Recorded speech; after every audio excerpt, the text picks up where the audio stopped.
யோவான் 18ஆம் அதிகாரம் வசனம் 1. இயேசு இவைகளை சொன்ன பின்பு தம்முடைய சீசருடனே கூட கெதரோன் என்னும் ஆற்றுக்கு அப்புறம் போனார். அங்கே ஒரு தோட்டம் இருந்தது. அதிலே அவரும் அவருடைய சீசரும் பிரவேசித்தார்கள்.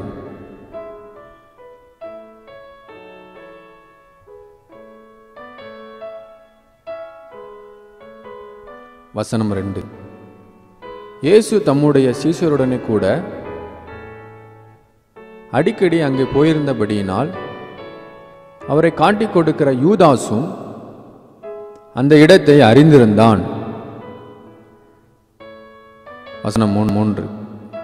யூதாஸ் போர் சேவகரின் கூட்டத்தையும் பிரதான ஆசாரியர் பரிசேயர் என்பவர்களால் அனுப்பப்பட்ட ஊழியக்காரரையும் கூட்டிக் கொண்டு பந்தங்களோடும் தீவெட்டிகளோடும் ஆயுதங்களோடும் அவ்விடத்திற்கு வந்தான். வசனம் 4. இயேசு தமக்கு நேரிடப் போகிற எல்லாவற்றையும் அறிந்து எதிர்கொண்டு போய் அவர்களை நோக்கி, யாரை தேடுகிறீர்கள் என்றார். வசனம் 5. அவர்கள் பிரதியுத்தரமாக, நசரேயனாக இயேசுவை தேடுகிறோம் என்றார்கள். அதற்கு இயேசு, நான் தான் என்றார். அவரை காட்டிக் கொடுத்த யூதாசும் அவருடனே கூட நின்றான். வசனம் 6. நான் தான் என்று அவர்களிடத்தில் சொன்னவுடனே அவர்கள் பின்னிட்டு தரையிலே விழுந்தார்கள். வசனம் 7. அவர் மறுபடியும் அவர்களை நோக்கி, யாரை தேடுகிறீர்கள் என்று கேட்டார். அவர்கள் நசரேயனாகிய இயேசுவை தேடுகிறோம் என்றார்கள். வசனம் 8. இயேசு பிரதியுத்தரமாக, நான் தான் என்று உங்களுக்கு சொன்னேனே. என்னை தேடுகிறதுண்டானால் இவர்களை போக விடுங்கள் என்றார். வசனம் 9. நீர் எனக்கு தந்தவர்களில் ஒருவனையும் நான் இழந்து போகவில்லை என்று அவர் சொல்லிய வசனம் நிறைவேறத்தக்கதாக இப்படி நடந்தது. வசனம் 10. அப்பொழுது சீமோன் பேதுரு தன்னிடத்தில் இருந்த பட்டயத்தை உருவி பிரதான ஆசாரியனுடைய வேலைக்காரனை வலது காதர வெட்டினான். அந்த வேலைக்காரனுக்கு மல்கூஸ் என்று பெயர். வசனம் 11. அப்பொழுது இயேசு பேதுருவை நோக்கி, உன் பட்டயத்தை உரையிலே போடு. பிதா எனக்கு கொடுத்த பாத்திரத்தில் நான் பானம் பண்ணாதிருப்பேனோ என்றார். வசனம் 12. அப்பொழுது போர் சேவகரும் 1000 பேருக்கு சேவகருக்கு தலைவனும் யூதருடைய ஊழியக்காரனும் இயேசுவை போய் பிடித்து அவரை கட்டி, வசனம் 13, முதலாவது அவரை அண்ணா என்பவரிடத்திற்கு கொண்டு போனார்கள். அவன் அந்த வருஷத்து பிரதான ஆசாரியனாகிய காய்பாவுக்கு மாமனாயிருந்தான். வசனம் 14. ஜனங்களுக்காக ஒரே மனுஷன் சாகிறது நலமாய் இருக்கும் என்று யூதருக்கு ஆலோசனை சொன்னவன் இந்த காய்பாவே.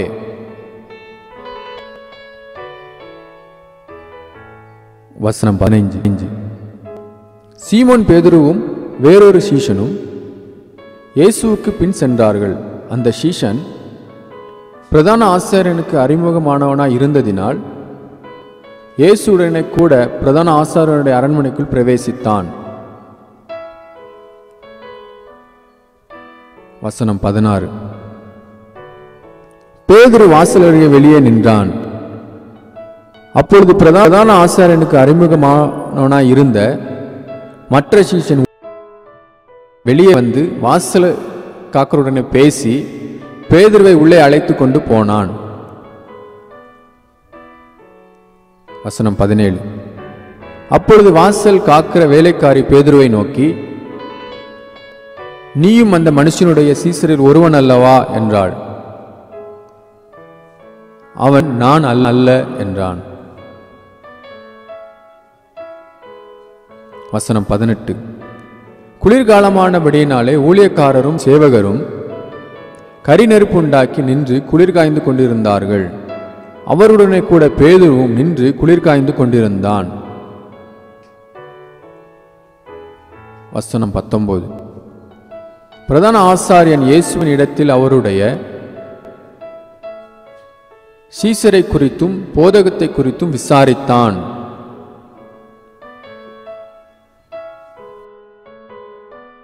வசனம் 20. இயேசு அவனுக்கு பிரதியுத்தரமாக, நான் வெளியரங்கமாய் உலகத்துடனே பேசினேன். ஜெப ஆலயங்களிலேயும் யூதருக்குள்ளேயும் கூடி வருகிற தேவாலயத்திலேயும் எப்பொழுதும் உபதேசித்தேன். அந்தரங்கத்திலே நான் ஒன்றும் பேசவில்லை.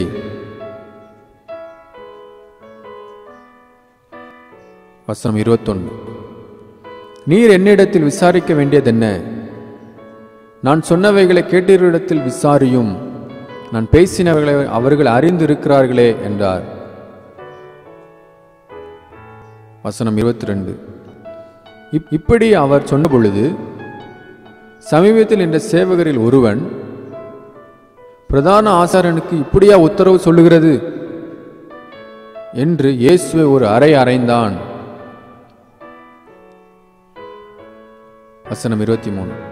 இயேசு அவனை நோக்கி, நான் தகாத விதமாய் பேசினதுண்டானால் தகாததை ஒப்புவி.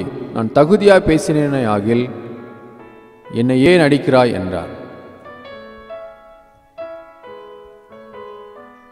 வசனம் 24. பின்பு அண்ணா என்பவன் பிரதான ஆசாரியனாகிய காய்பாவின் இடத்திற்கு அவரை கட்டுண்டவனாக அனுப்பினான். வசனம் 25. சீமோன் பேதுரு நின்று குளிர் காய்ந்து கொண்டிருந்தான். அப்பொழுது சிலர் அவனை நோக்கி, நீயும் அவனுடைய சீசரில் ஒருவன் அல்லவா என்றார்கள். அவன், நான் அல்ல என்று மறுதலித்தான்.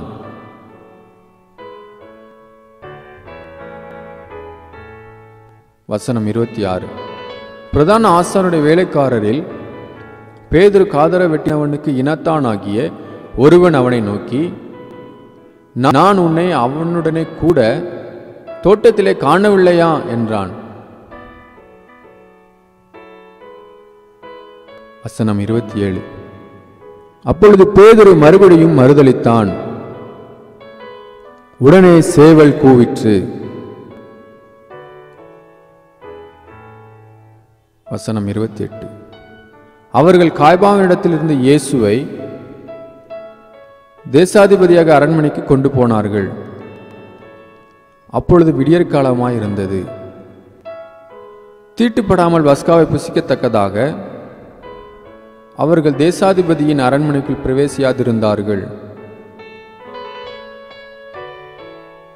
வசனம் 29. ஆதலால் பிலாத்து அவரிடத்தில் வெளியே வந்து, இந்த மனுஷன் மேல் என்ன குற்றம் சாட்டுகிறீர்கள் என்றான்.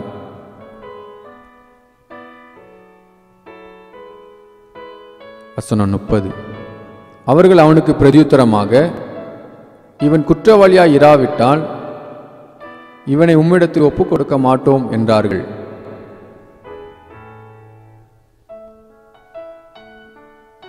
வசனம் 31. அப்பொழுது பிலாத்து அவர்களை நோக்கி, இவனை நீங்களே கொண்டு போய் உங்கள் நியாயப்பிரமாணத்தின்படி நியாயம் தீருங்கள் என்றான். அதற்கு யூதர்கள், ஒருவனையும் மரண ஆக்கினை செய்ய எங்களுக்கு அதிகாரமில்லை என்றார்கள்.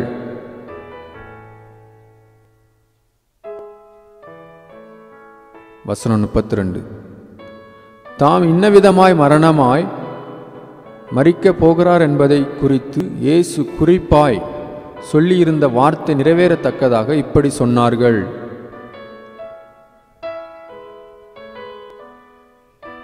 வசனம் 33. அப்பொழுது பிலாத்து மறுபடியும் அரண்மனைக்குள் பிரவேசித்து, இயேசுவை அழைத்து, நீ யூதருடைய ராஜாவா என்று கேட்டான்.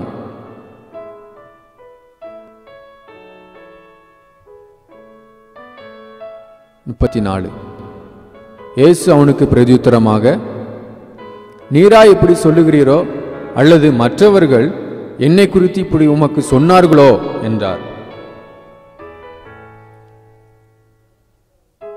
வசனம் 35. பிலாத்து பிரதியுத்தரமாக, நான் யூதனா? உன் ஜனங்களும் பிரதான ஆசாரியரும் உன்னை என்னிடத்தில் ஒப்பு கொடுத்தார்கள். நீ என்ன செய்தாய் என்றான்.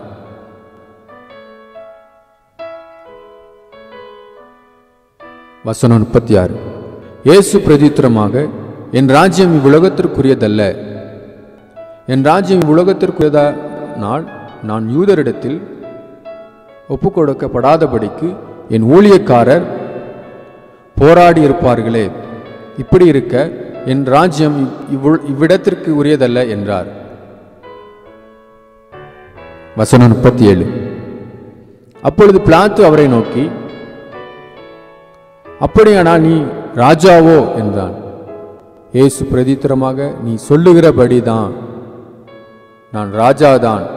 சத்தியத்தை குறித்து சாட்சி கொடுக்க நான் பிறந்தேன். இதற்காகவே இந்த உலகத்தில் வந்தேன். சத்தியவான் எவனும் என் சத்தம் கேட்கிறான் என்றார்.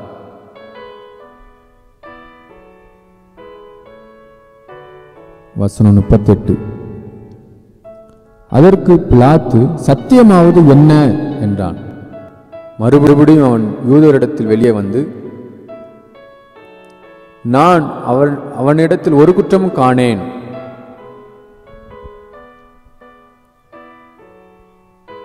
வசனம் 39. பஸ்கா பண்டிகையில் நான் உங்களுக்கு ஒருவனை விடுதலை பண்ணுகிற வழக்கம் உண்டே.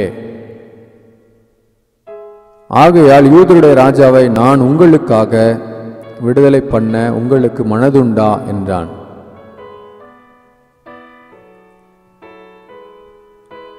வசனம் 40.